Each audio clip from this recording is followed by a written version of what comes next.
Mga bata, ating pag-aralan ang mga pantig tulad ng la,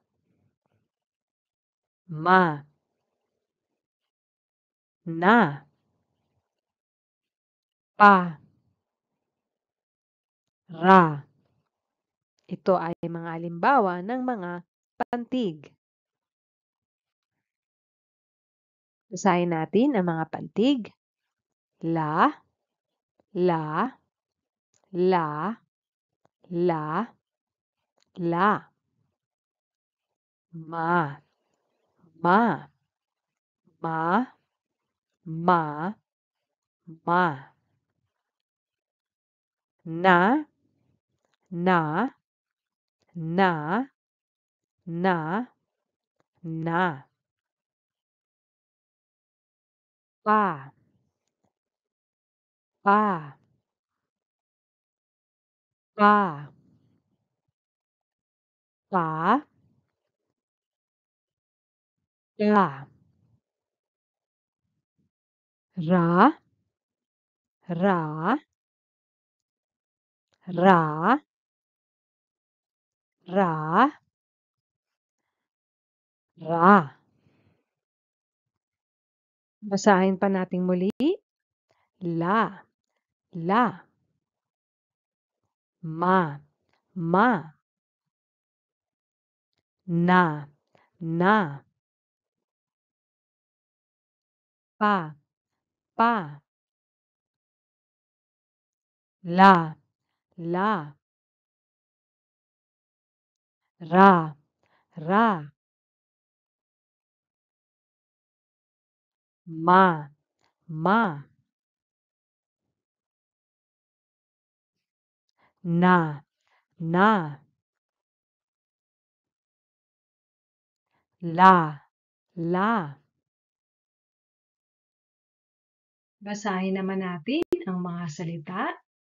A, ma, a, ma, ama. A, pa, a, pa, apa. Ma, pa, ma, pa, mapa. Pa, la, pa, la, pala. Pa, na, pa, na, pana. Pa, a, pa, a, paa. Ngayon naman, basahin natin ang mga salitang may larawan.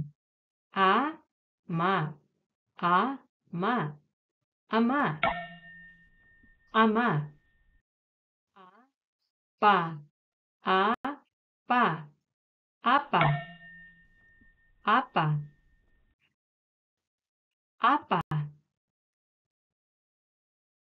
ma, pa, ma, pa, mapa, mapa, pa, la, pa, la, pala,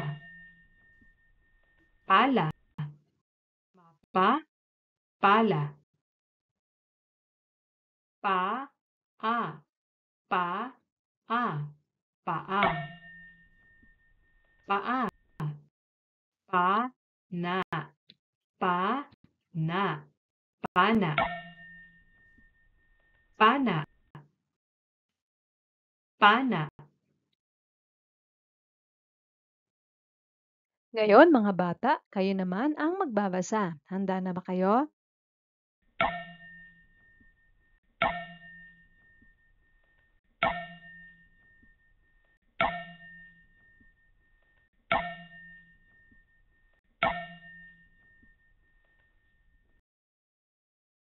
Mahusay, mga bata.